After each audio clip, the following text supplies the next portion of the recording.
Good morning, good evening, good night. EagleMMA Family. This is the problem with UFC 302. Alright, so let's get right into this. If you didn't know, UFC 302 is this weekend, headlined by Islam Makhachev versus Dustin Poirier. And we'll start off with that fight and break down the whole problem with this card. Islam versus Poirier. Why on earth are we pretending like this will be a close fight? I absolutely despise this. We're giving Dustin Poirier like this false hope. And the thing that I hate the most about it, listen, Islam could knock out Dustin Poirier in the first round with a spinning ass kick. I don't care what happens in this fight necessarily. It's the fact that in 20 years, people will look back on this and think it was close based on the odds. They'll go, "Oh, it was a slight favor for Islam. It was close on paper." No, it's not, dude. It's not close on paper. Dustin Poirier got knocked out by Justin Gaethje, brutal head kick in the second round, then came back and beat the number 12 Benoit Saint-Denis. Benoit Saint-Denis is not a good fighter. He was never a good fighter. For some reason, all these nerds hyped him up. Hey, you know who didn't? This guy Eagle. You know why? Because he's French. Hey, 100% chance guaranteed if you're French, you'll never be anything in the sport. Absolutely guaranteed. Oh, what about Cedric Doumbé? Hey, how about Cedric Dumbass? Hey, Cedric Dumbass. I don't care about Cedric Doumbé taking a poop on the PFL. I don't care. Hey, you know what? It's funny, too, because I'm talking about, we're pretending like Islam versus Poirier is close. I will be picking Dustin Poirier. Islam Makhachev has very bad boxing defense. If you watch back his fight with Charles Oliveira, if you watch back, basically the main one is his fight with Charles Oliveira. There's like 7 different times where Islam Makhachev is just running head first, winging like crazy wild overhands that with any decent like counter boxer would absolutely murk him for. And Poirier's obviously got the best boxing in the lightweight division, probably top 10 in the UFC. He's very good, very tricky, but he was also getting rocked and had a tough fight with Benoit Saint-Denis. Like, listen, he knocked out Benoit Saint-Denis, brutal fight, but he was also getting tagged a lot. He was getting tagged. And hey, the reason I hate picking Dustin Poirier is this stupid curse that everyone's talking about. Oh, Dustin Poirier hasn't lost a fight in June. Dustin Poirier hasn't lost a fight on my dick and balls. Oh my god, I hate this stupid curse bullshit because it makes me not want to pick Poirier. It makes me not want to pick him, right? Oh, he's undefeated in June. That means nothing. That means nothing. That literally means nothing. And the other curse that people are talking about is the Costa curse. Every time Costa's been on an undercard for a champion, they've lost the belt. That's the stupidest fucking thing I've ever heard of. That is pure coincidence. That's pure coincidence. There's no such thing as curses. There's only such thing as God's indomitable will. Shut up about this stupid Paulo Costa curse. It means nothing, and you're making it seem close. You're making this fight seem close. You're doing, oh, well, Paulo Costa. I don't care if Paulo Costa knocks out Sean Strickland in the first round and goes, I'm gonna send SEAL Team 6 to go intervene on Islam's, walkout, and they're gonna, smash him in the knee with a pipe. I don't care if that literally happens. It means nothing. Right, but speaking of the Paulo Costa curse, the next fight on the card, Sean Strickland versus Paulo Costa. And here's the thing. Like I said, the stupid fucking Costa curse is the dumbest thing I've ever heard of. MMA fans are brain dead if you're taking that into account at all. I know it's a joke or whatever. The fact that it's even relevant in the conversation and people are even talking about it is dumb in and of itself. Here's the thing. I love Sean Strickland versus Costa as a fight. I love it for the press conference mainly, which is the main reason they're probably doing this for the press conference, right? Sean Strickland versus Paulo Costa. That's like a press conference dream, like a Dana White's, wet dream. But Paulo Costa does not deserve this at all. Sean Strickland is the #1 contender. He beat the bricks off Izzy, had a very close loss, 5-0, but just because it's a 5-0 to Dricus doesn't mean it wasn't a close fight. Barely lost to Dricus du Plessis. Now he's fighting Paulo Costa, who's 1-3 in his last fights, and his last win was like 2 years ago, a decision over Luke Rockhold. Why on earth? And he just lost. He just lost to Robert Whittaker. He just lost to Robert Whittaker. That's pathetic, dude. If you're losing to Robert Whittaker in 2024, you're pathetic. Yeah, I'm done now. I can just go upstairs and go back to doing what I was doing before. Just hardcore masturbating. Hours. Robert Whittaker's a soy boy with a glass chin. And this, oh, big Brazilian brawler can't even put a dent in him. Like, the styles don't even match up either. Like, Paulo Costa's main weakness is the jab. Does that ring a bell for any fighter? Huh, Sean Strickland, best jab in the game. It's a dumb fight to make on paper, but it should be entertaining, right? Sean Strickland also has problems with big Brazilian brawlers, but Paulo Costa, dude, he's not a hard hitter. His last knockout was, I think, of Johnny Hendricks. Like, listen, I get he was hurting Yoel Romero, but, like, holy shit, dude. Get a knockout. Right, but we'll get on to the next one. Kevin Holland versus Michalewicz.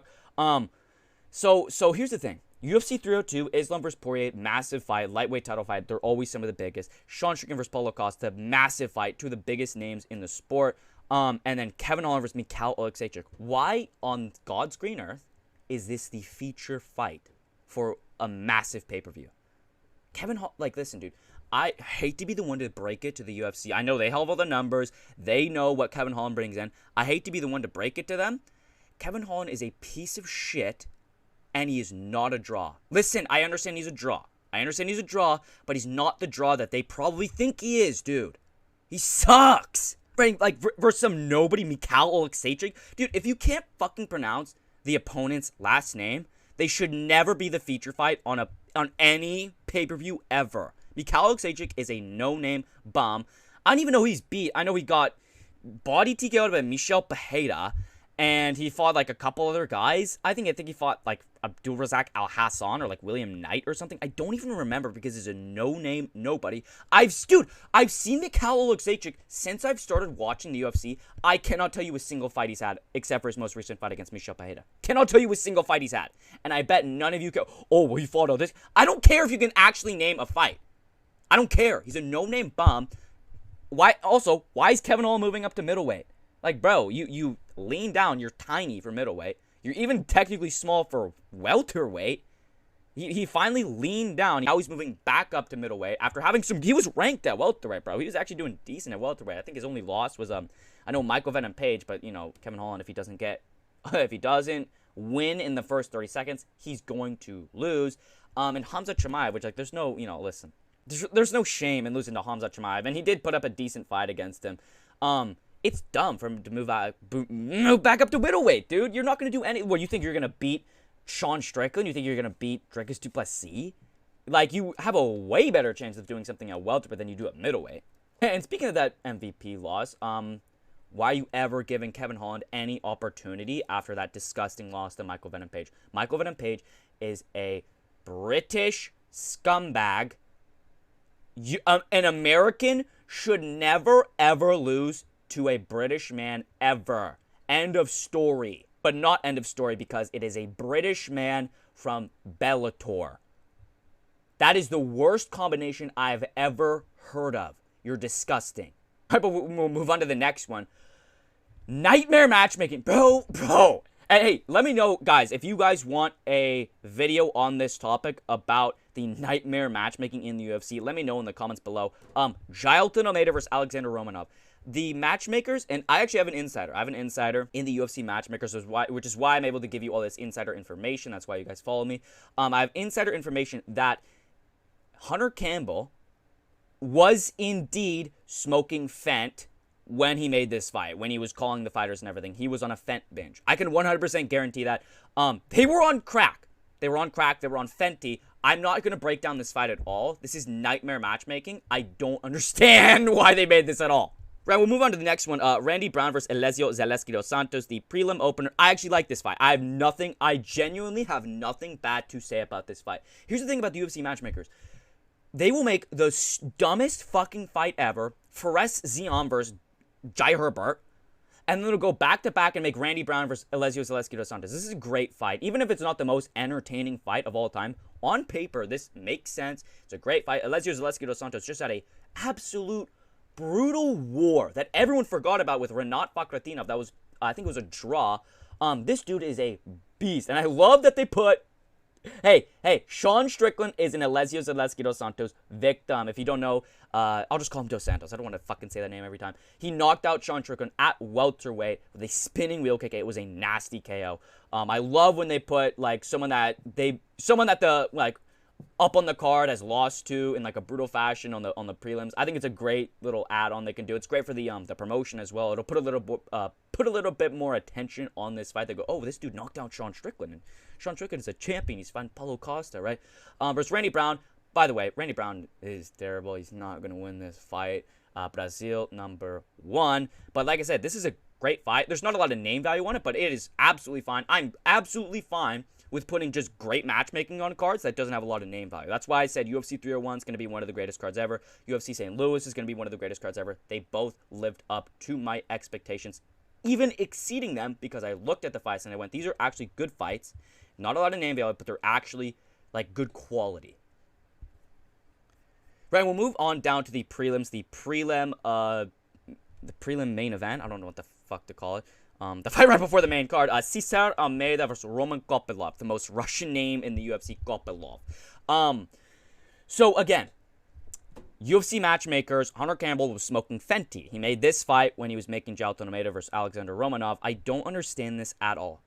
Listen, I'm not the type of person to look into someone's record and do all my information research. Oh, he's more technical, and oh, he's got a knockout loss, and I think that's gay as hell. That's literally the most gayest thing you could ever do, is look at someone's resume. Oh, look at his resume. But I looked at Cesar Almeida's resume because I'm like, who the fuck is Cesar Almeida? Like I know who Roman Kopylov is. Who the fuck is Cesar Almeida? He's 2-0 in the UFC, and before that, his debut in MMA was against an 0-0 opponent. That's fine, right? A bunch of people. His second fight in the before the UFC was another 0-0 opponent, which is like, okay, like it's your first two fights. And then his third fight in MMA was an opponent who was 5 wins, 28 losses, and 1 draw or no contest or whatever. He's 5-28-1. That fight got him into the Contender Series. What the... Bro, listen, hey, if you guys want a video on this, too, let me know down in the comments below if you guys want to make a whole video just talking about the fucking monstrosity that is the Contender Series. But whatever, dude, whatever.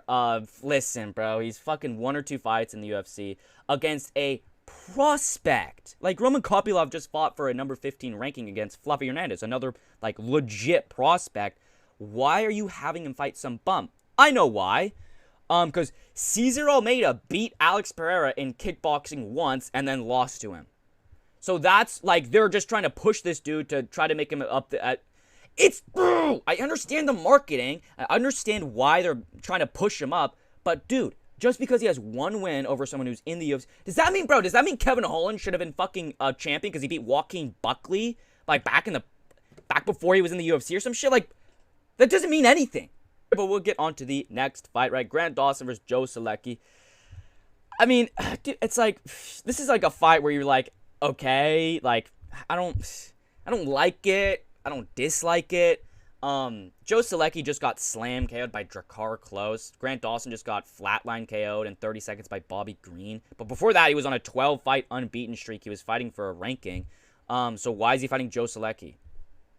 It's a bit of a step down for Grant Dawson. You should have him fight, someone who's like a Guram Kutateledze level, where have him fight someone who's in like the top tier unranked to see if he's actually worth it. Not some like all the way down bum who got slam KO'd by Drakkar Klose. That's honestly, the more I think about it, he's an absolute Drakkar Klose victim. He's an absolute pathetic bum. We'll get on to the next one, right? Phil Rowe versus Jake Matthews. Again, another fight that I really have nothing to complain about in terms of matchmaking, right? I don't like Phil Rowe. I absolutely despise Jake Matthews, but this is actually a good fight on paper. Like I said, some of these fights you see on paper, like, they're good on paper, but they might not live up to the expectations. But that's fully in the chance of destiny, right? That's purely up to chance if a fight actually lives up. You have to base it off of, what it entails, what the fight entails. It's a good fight. It's a good fight. Really nothing to complain about. Jake Matthews and Phil Rowe, both like top level unranked fighters that are kind of, circling in and out of that, maybe like number 15, back down. I think it's a great fight for them to both show, like, basically to show who's the better unranked fighter, right? I think this is a good fight to make. All right, we'll get on to the next one, right? The prelim opener, Nico Price versus Alex Morono. Another fight, right? This is a pretty good card, right? Down the prelims, it's honestly pretty good. I don't have a lot to complain about, right? Morono, I do have to say this, is just an old man beater. I love, dude, this is one thing I love about the UFC, is they will just have, like, a couple guys in each division that just fight all these, like, they just fight all these old heads, right? They just fight a bunch of old heads to, like, propel their name up and, like, give, like, these old heads, like, a good fight, because they're not good enough to beat anyone who's, like, slightly elite, but they're also not bad enough to be, like, some, like, total bottom feeder. They're, like, right under the top of the unranked, like that weird, like, gray area where they're just, you know, they get a win, they get a loss, they maybe get 2 in a row, but then they lose 2 in a row. So I think it's just hilarious that they just want, dude, they want Nico Price dead, dude. They want Nico Price dead, right? We will get onto the early prelims, right? The top of the early prelims, Mickey Gall versus Basel Hafez. This is going to be the easiest win ever for Basel Hafez. It's so funny watching, because I'm a newer fan of the sport. I only started watching, I think, 2022, I believe it was, 2022. I think it's so hilarious watching these people that, like, these MMA fans that have been watching the sport for however many years that, like, started watching these fighters from, like, the start of their careers and stuff, and they, like, oh, Mickey Gall, you know, Jamie Malarkey, you know, they got it, dude. They just need to get these wins together. Mickey Gall has never been good. He was never good, dude, and it's so funny watching all these people, like, that were, like, hyping him up and, like, oh, I'll pick him against Mike Mallet or some stupid shit like that. Again, it is a weird matchup, right?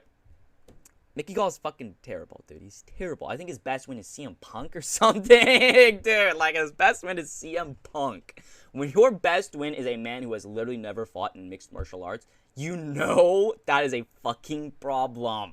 Right, we'll get on to the people's main event, the second fight on the card. Eileen Perez versus Jocelyn Edwards. Listen, there is the opposite of something to complain about here. This is one of the best fights I've ever seen made. If you don't know, Eileen Perez is an absolute killer in the division. She's going to be a future champion, as well as Jocelyn Edwards. They've got, listen, let's just say I'll be paying attention to this one. Let's just say when they're clinching up, I'll be paying attention. We'll get on to the early prelim opener, the first fight on the card. Andre Lima versus Nyamjargal Tumendemberel. Nyamjargal Tumendemberel. So the first thing I thought of is they made a spelling mistake. They just slapped their keyboard, and that's what came up. Nyamjargal Tumendemberel. That's the dumbest fight. That's a fake name, dude. You literally just smack the keyboard. You're like, oh, Nyamjargal Tumendemberel. Okay, that sounds good. Don't know a lick about Nyamjargal Demendem. Don't know a lick about him, right? Versus Andre Lima. Andre Lima, if you don't know, is an absolute beast. I actually have high hopes for this guy. I love that they're pushing him. They're actually kind of marketing him and everything. He got bit in his debut that just recently happened against, like, that one fucking crazy dude. I forgot his name. But he looked good and was having a great fight. He seems like an exciting prospect. That's really all I have to say about that. But that's going to have to wrap it up for this card. Like I said, it's a good card, especially the prelims are very good. But just, like, questionable matchmaking, like Islam versus Poirier, that should have never happened. Sean Strickland versus Paulo Costa, excuse me, I love it. But it doesn't make sense in terms of, like, you know, like, contendership. Kevin Holland versus Michalewicz is absolutely despicable. Almeida versus Romanov, what the F? Pretty much the rest of the card is solid. And even those fights are still solid. They're good fights. They just don't make a ton of sense in terms of, like, contendership and everything. But that is going to have to wrap it up for this video. Like, comment, subscribe. Join my memberships. $2 a month for the Hatchlings tier. You guys get the 30-day Lucas Tracy challenge, as well as so much other content. The Blooders, $5 a month. You get the Eagles Nest podcast, as well as extra videos, extra live streams. So much extra content for $2 and for $5. Just buy it. Right, but like, comment, subscribe, turn on notifications as well to help out the algorithm. Thank you all for watching. Eagle MMA out. Hey, Young Lean? You all got the medication. Are you Young Lean? What? Are you Young Lean? No, I'm Barry Dillon.